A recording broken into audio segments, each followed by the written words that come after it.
Ribuan meter di dalam tubuh pegunungan Jayawijaya, suatu jaringan terowongan berkelok ke sana kemari melalui jebakan-jebakan biji tembaga dan emas yang terpendam jauh di dalam kulit bumi. Jebakan-jebakan itulah yang merupakan endapan bawah tanah untuk mana PT Freeport Indonesia menjalankan kegiatan penambangannya. Seluruhnya, terowongan-terowongan untuk operasi bawah tanah tersebut terbentang sejauh kira-kira 90 km, sedangkan panjang konveyor serta jalur biji mencapai lebih dari 15 km. Operasi bawah tanah dilakukan di zona biji dalam atau deep ore zone, zona biji menengah atau intermediate ore zone, demikian pula di Bigosen, Kucing Liar, Dome, dan endapan Grasper yang jauh di bawah permukaan tanah. Sejak 1978 telah digali apungan, jalur angkut dan terowongan vertikal untuk mencapai dan menambang jebakan-jebakan biji tersebut. Operasi bawah tanah tersebut menghasilkan sekitar 10% dari seluruh biji yang ditambang dan diolah oleh PT Freeport, dan kini jumlah jebakan di bawah tanah menyamai jumlah jebakan pada tambang terbuka Grasper. Dalam menghasilkan biji bawah tanah diterapkan teknik ambrukan blok. Seusai peledakan, biji bawah tanah diangkut ke pusat-pusat pengisian konveyor oleh alat muat depan. Mesin pemecah batuan kemudian menyesuaikan ukuran biji sebelum menggerakkannya menuju peremuk untuk pengolahan lebih lanjut. Pada tahap terakhir, biji diangkut dan ditumpuk di atas tanah di salah satu tempat simpanan pabrik.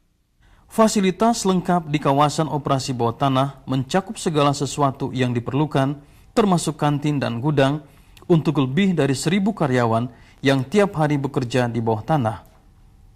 Selain memasak persediaan biji kadar tinggi dalam jangka panjang, operasi-operasi bawah tanah yang teramat penting itu juga merupakan hubungan kritis dalam jalur pengangkutan biji menuju pabrik. Hal mana menjamin kelangsungan mantap dalam pemasukan biji tembaga demi kelangsungan operasi perusahaan.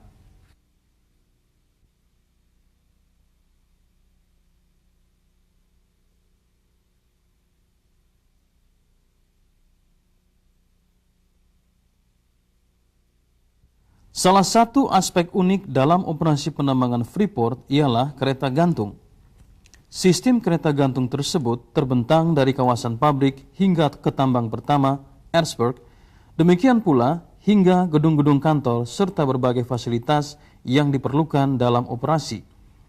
Sistem kereta gantung tersebut mulai dijalankan pada tahun 1972, adalah salah satu sistem yang terpanjang di dunia dan beroperasi pada ketinggian 750 meter serta menempuh jarak 1.660 meter.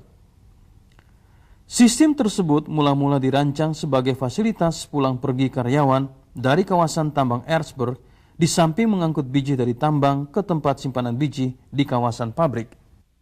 Namun, sistem jalur biji tanah ternyata begitu efisien dalam memindahkan biji dari kawasan tambang ke kompleks pabrik dan kini digunakan untuk mengangkut karyawan dan perbekalan menuju dan dari kawasan tambang. Kedua kereta gantung yang masih aktif mengangkut rata-rata 16.000 ton muatan per bulan menuju kawasan tambang dan membawa kira-kira 8.200 penumpang sebulan dari dan menuju kompleks tambang. Dengan laju rata-rata 8 meter per detik, perjalanan di dalamnya pernah digambarkan oleh para penumpang perdana sebagai perjalanan yang sama asiknya dengan perjalanan kereta gantung di Disney World. Dengan terus meningkatnya produksi serta bertambahnya karyawan yang diperlukan untuk menambang jebakan maha besar di dan sekitar tambang terbuka Grasberg serta operasi bawah tanah yang masih berjalan, kuda penarik di udara ini tetap memainkan peranan penting dalam mengangkut karyawan dan perbekalan ke puncak daerah kontrak karya PT Freeport.